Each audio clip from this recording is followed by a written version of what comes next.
Sur le monument à la mémoire des victimes du camp de concentration d'Auschwitz, on lit ces mots. Que ce lieu où les nazis ont assassiné 1,5 million d'hommes, de femmes et d'enfants, en majorité des juifs de divers pays d'Europe, soit à jamais pour l'humanité un cri de désespoir et un avertissement.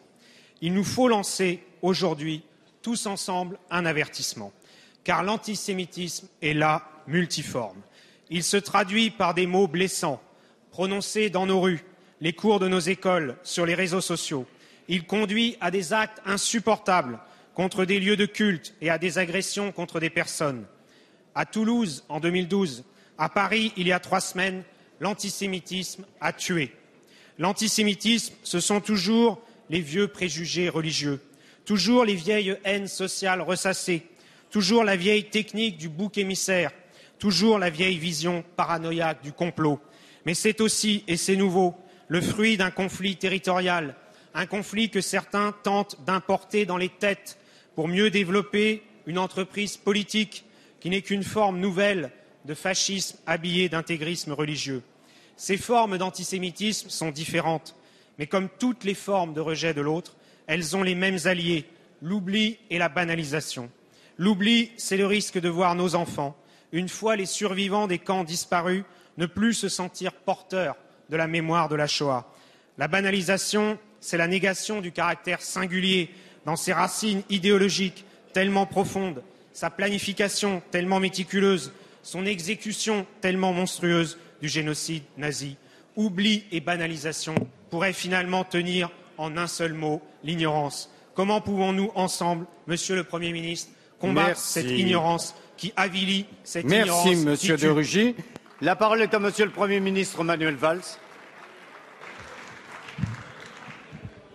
Monsieur le Président, Mesdames et Messieurs les députés, le Président de la République ce matin, au mémorial, avec beaucoup d'entre vous, le ministre de l'Intérieur, il y a un instant, se sont exprimés, me semble-t-il, avec des mots forts.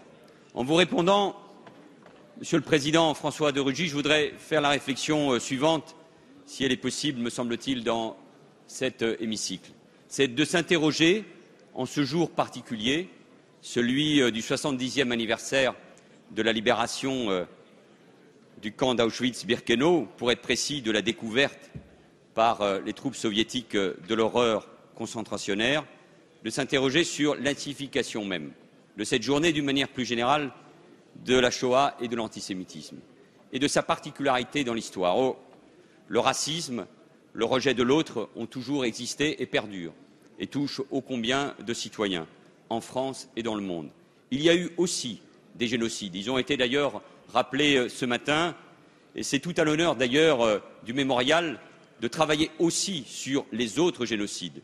Le génocide du Rwanda, le génocide du Cambodge, le génocide arménien. Mais il y a une spécificité, et cette spécificité, il ne faut jamais l'oublier. D'abord parce que les Juifs, depuis des millénaires, ont subi cet antisémitisme, ce racisme, ces persécutions. Et puis il y a une spécificité dans la volonté de destruction totale et absolue par une grande nation, l'Allemagne, avec une organisation terrible, scientifique, pensée, voulue, qui est allée jusqu'au bout. Et enfin, il y a une spécificité aussi pour ce qui nous concerne. Et c'est pour ça que, nous avons déjà eu l'occasion de le dire, il faut que notre réponse soit implacable. L'antisémitisme fait partie, y compris de l'histoire de la République. C'est-à-dire que c'est l'affaire Dreyfus et la manière dont beaucoup ont réagi à ce moment-là qui a permis sans doute à la République progressivement de se refonder. Et puis il y a eu aussi, évidemment, 1940 et les lois scélérates du régime de Vichy. Et ça appartient, comment dire les choses, en grande partie à notre patrimoine. Et que 70 ans après, et nous l'avons tous dit, on crie de nouveau mort aux Juifs dans les rues de Paris. Que 70 ans après, on tue des Français parce qu'ils sont juifs. 70 ans après, que des enfants à l'école disent que leur ennemi, c'est le juif.